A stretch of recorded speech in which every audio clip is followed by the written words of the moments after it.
You know how they say, don't marry potential? I happen to disagree, and I'm here to tell you why. Okay, so I think that you should marry potential, and I think, in fact, it's unavoidable because we are human beings and we are also human potential, right? So, meaning that we came into this world perfect, whole, and complete, and we have all of this beautiful potential to fulfill on, our purpose to fulfill on, to develop our capacities for love and for growth and to evolve. And that's what I believe, and you can take what you will from that, but that's where I believe that advice around don't marry potential is not very great advice, because it's unavoidable. We are all created with potential, so you are going to be marrying potential. In fact, I think what they're actually trying to say is don't only marry potential. In other words, are you in relationship with reality? Are you marrying a fantasy of who you think this person is, or who you wish they would be, or are you actually marrying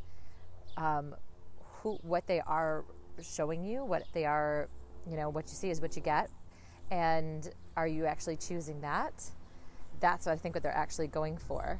Now, to expand on that, there's a couple things. So what you see is what you get, and are you actually choosing that person as they are and as they are not? So that's something. When I was dating my husband, I actually broke up with him for 6 months because I didn't know if I really wanted to choose him for who he is and who he wasn't, right? And also, you do choose someone's potential, right? So there is the possibility that the things that you're choosing about them that you might not like may never change, and the things that you wish they would exhibit may never manifest, and you actually are choosing that. Like, if they never changed, will you choose this person as they are and as they're not? And the truth is that, 5 years down the line, 10 years down the line, being with this person, they're not going to be the same person. So you are marrying potential. You're marrying mystery. You're choosing, I don't know who you're going to be in 5 or 10 years, but I'm choosing that too. I'm choosing mystery. So you choose them as they are, as they're not, and you choose the mystery. So you are marrying potential, and it's unavoidable. What else do I want to expand on? When there is something that you don't like about someone, that you don't want to choose, or that you wish they would exhibit and they don't, like, for example, with my partner, I didn't like, and it's still something we've contended with, but at this point it's really settled, is I don't love his, go to choose alcohol for a coping mechanism. I still choose it sometimes as a coping mechanism, but I had a judgment with his. Of course, I'm not speaking to, really abusive dynamics where it's out of control, or if it's like pervasive and the dominating issue in someone's life. That's not the case. It was just, I would prefer that it wasn't his, one of his main coping mechanisms, but it's regulated, so I can work with it. But there was a time where I couldn't work with it, and I had to really decide whether I was going to choose that or not, and I got to see where my judgments were. I got to see on him and on coping mechanisms in general. I got to see my deeper fear of my lack of control, my codependency. There was so much in there for me. So I turned towards it and I let it really crack me open. Could I love him there? Could I love that capacity that he had? Or lack of capacity, or however I perceived it. And those judgments then start to drop away, right? And also choosing him as, something that he didn't exhibit that I wished he did was to be on the same path as me, like reading the same books, going to the same workshops, I really wanted that from him, and that for a while was an irreconcilable difference. And so how did I choose that? I chose to see how he is committed to growth and to championing himself and to expanding. It just looks different than, my preference or how I think it should be done or what's right.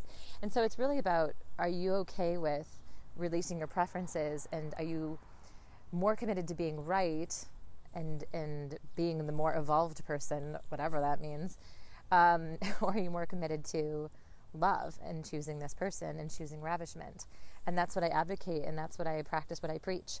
And so our relationship now is so juicy. Like every day I'm just so love my husband, no matter how he shows up. And before, when he was cranky, or if he would have a drink, or if he couldn't respond in that really beautiful, articulate way that I wish he could respond, like other people at my workshops would, that would really throw me out of relationship with him, and I couldn't find love there.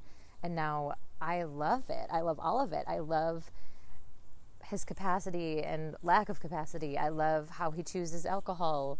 I love how he chooses to respond and takes time with his responses.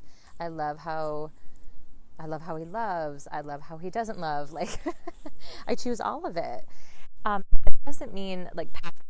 So I want to be clear. I also invite him if I feel like I see potential for him to really grow into a bigger, fuller version of him, not changing him, but stepping into the next level of himself. Then I have learned how to invite him into that without needing it to happen, and without making an ultimatum, and without making him wrong. So I've learned how to, but the first things first, you have to just choose. You choose all of them, and before the potential, really. Like, you choose the person as they are and as they're not, and then that's when you can invite someone into their potential, that they can respond to. But people can feel it if you actually haven't fully chose them as they are and as they're not, because that invitation into their bigger self will feel like a criticism as opposed to a beautiful, beautiful reverence.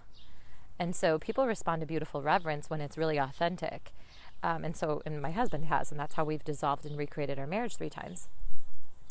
And he's dissolved me. Like, I talk about it mostly, I've invited him in, but there's ways that, for sure, every time we're dissolving and recreating, that's for me too. It's not like I'm good over here and he's just like always, he's the one who needs to do the work and leveling up. No, I'm actually leveling up, and then I invite him with me. And it's really, we're both doing the work. And we just keep saying yes to each other and to love. And that's what I teach my clients how to do. That's why I just led a 3-day training with a bonus 4th training a couple hours ago. I just led that talks all about the 3 parts of my hot monogamy framework, which is choose yourself, choose your one main commitment, that how you show up to life, choose your relationship, choose your partner 100% as they are, as they're not, including their potential. You are marrying potential. Second framework is master the 4 power couple paradigms, which is the intimacy crucible, sexual satisfaction, loving sanctuary, and shared purpose. Shared purpose was the bonus training I gave today. And third part of the hot monogamy framework is support is not a supplement. So having the mentorship to support you in seeing your blind spots, because even if you're brilliant, you still have them. So someone who will champion you and love you as you are, as you're not, and also champion you into your potential. And that's what I do. Also in support is mentorship, community, walking with other people who are up to this commitment of living a ravished life and cracking their hearts open to love and committing to monogamy, monogamous committed relationship.